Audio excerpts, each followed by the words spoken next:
Donnie Swaggart had always lived in the shadow of his famous father, Jimmy Swaggart. Jimmy was once a powerful preacher, known across the world for his fiery sermons and emotional gospel music. His ministry reached millions of viewers, and he was a household name in Christian television.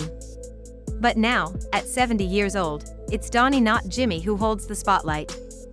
And the way he took over? It didn't involve prayers or public blessings. It happened quietly, behind the scenes. For years, Jimmy and his wife Frances were the heart and soul of Jimmy Swaggart Ministries. Through scandals, public criticism, and shifting culture, they kept their hands firmly on the wheel. They didn't just lead the ministry, they were the ministry. But recently, things started to change. Jimmy's sermons became less frequent. Frances wasn't on camera as much. And Donnie? He began to appear more and more, preaching more often, making big decisions, showing up where he never used to. It was subtle at first, but soon, people began to talk. Longtime staff members quietly disappeared. Familiar faces, musicians, producers, and assistants were no longer part of the broadcast, and no one explained why. Financial records from recent years began to show unusual activity. Properties were transferred. New companies appeared. Leadership titles were shifted to unfamiliar names. It didn't make the news, but if you were paying attention, the message was clear: Donnie was now calling the shots. Frances found out the hard way. Imagine a woman who had spent her entire life building and defending the ministry suddenly losing her power without warning. Insiders say she first noticed little things: her name missing from meeting notes, people not reporting to her anymore. Then it became more obvious. She lost access to internal systems, her approval rights were revoked, and overnight, it was like her authority vanished. But Frances wasn't just a supportive pastor's wife. She was the backbone of the ministry's business side. When Jimmy fell from grace during past scandals, she was the one who kept things going. She rebuilt their reputation, managed staff, and saved the ministry. So she wasn't going to let it slip away without a fight. Donnie, on the other hand, had a plan, and he stuck to it. He didn't shout or demand control. Instead, he slowly rerouted everything: media production, financial decisions, and key staff started flowing through his team. He gathered loyal people, mostly younger staff who owed their jobs to him alone. One former employee described it as a silent purge. No one got fired directly. People were just moved, reassigned, or faded out. There was never a public announcement. Jimmy never passed the torch in front of the congregation. Frances never officially stepped down. Everything changed in the background, while the cameras kept rolling. And when fans started asking questions, the ministry gave vague answers or avoided the topic. Things came to a head during what's now known as the Friday Showdown. Frances, frustrated and furious, called Donnie into her office. According to people who heard about the meeting, it got heated. She accused him of betrayal and manipulating his way to the top. Donnie stayed calm, but walked out with a pale face and a determined look, like someone who believed he had already won. Not long after, viewers noticed something strange. Frances suddenly disappeared from her usual program, Frances and Friends. Loyal fans tuned in that morning expecting to hear her sharp opinions and spiritual guidance, but instead, they saw a rerun of Donnie preaching about end times. There was no warning or explanation. Social media blew up. People asked, was she okay? Did she quit? Or had Donnie pushed her out? Behind the scenes, it became clear Donnie had pulled her show from the schedule. He wanted to replace it with his newer, more intense broadcasts. His style leaned heavily on fiery sermons about the end of the world. He hoped that if he dominated the airwaves, her influence would fade. But Frances didn't stay silent. She shut down production of her show entirely. She locked away the archives and told her team not to film another second until she was restored uncut and in full control. According to one insider, her exact message was, "If I go down, I'm taking every last viewer and donor with me." The standoff lasted 5 days. Phone lines at the ministry were flooded with complaints. Donations slowed. Online comments demanded answers. Donnie had a choice: risk losing the audience, or bring his mother back. By the end of the week, Frances returned to the air dressed sharply, speaking confidently. She didn't mention the drama, but her presence spoke louder than words. From that point on, the tension was no longer private. Fans noticed. Donnie and Frances no longer appeared on screen together. She stopped mentioning his name directly. When callers asked about Donnie, she'd say, "He's busy with other things," but her face told a different story. Meanwhile, Donnie's sermons became more aggressive. He started using metaphors that felt personal, talking about betrayal, spiritual poison, and breaking away from the past. In one sermon, he said, "Sometimes you have to clean out the temple even if it upsets the elders." People in the crowd sat in awkward silence. Was this a sermon or a public feud? Viewers began taking sides.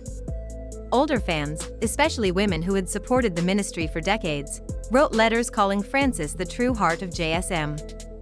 Younger fans backed Donnie's boldness and energy. But donations continued to dip. One TikTok clip even went viral showing a woman tearing up her donation envelope, saying, "If you can't run your own house, don't preach to mine." Then, Frances made her boldest move yet. She dug out the original founding documents of the ministry. Hidden in the fine print were old rules bylaws that gave her veto power during leadership conflict, especially if Jimmy was too ill to lead. With Jimmy's health now declining, Frances had legal grounds to stop Donnie cold. She didn't announce it. She didn't yell. She played it like a chess game. Quiet. Calculated.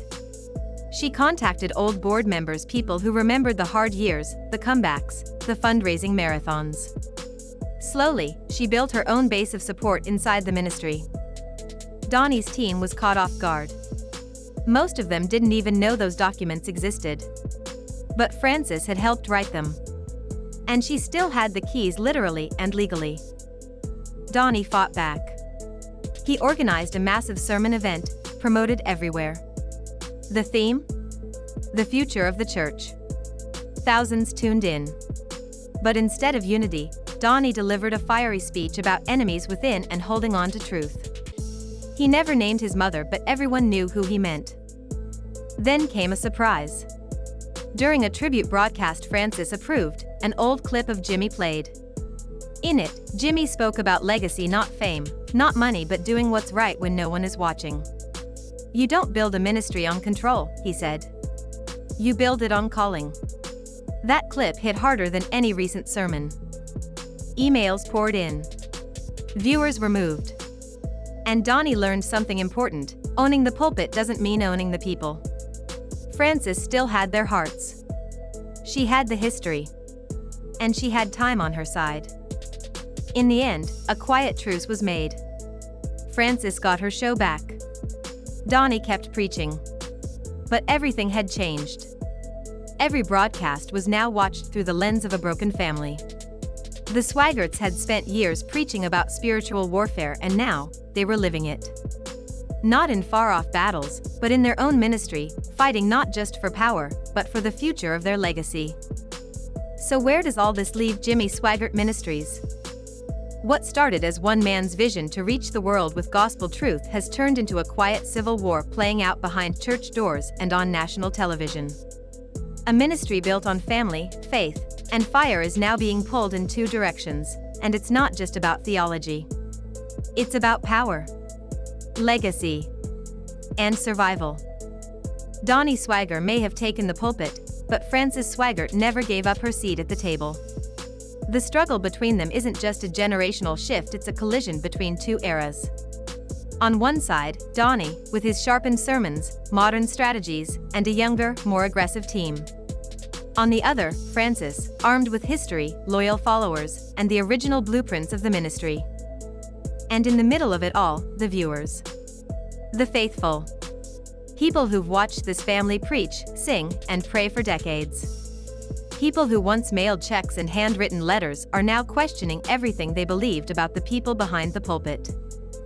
The truth is, it doesn't matter how many sermons Donnie preaches or how many broadcasts he dominates. It doesn't matter how sharp Frances looks when she returns to her show or how calm she seems on camera. Because the battle now is no longer just about who's preaching. It's about who the people trust. In the end, it wasn't a lawsuit. It wasn't a scandal. It wasn't even a sermon that changed the course of this ministry. It was something far more powerful: legacy.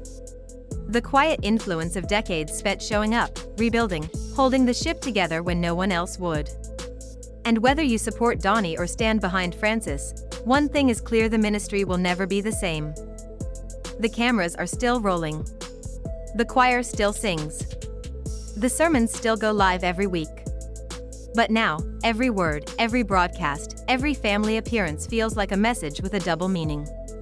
The Swaggarts are no longer just telling stories from scripture, they're living one of their own. A story of control, loyalty, betrayal, and faith. And this time, it's unfolding in real time, with millions watching. So what happens next? Does Donnie solidify his hold and take JSM into a new era? Or does Francis, the woman behind the curtain for decades, pull one final move and reset the ministry's course? Only time will tell. But one thing is for sure: this isn't just a ministry anymore. It's a dynasty. And dynasties don't fall quietly.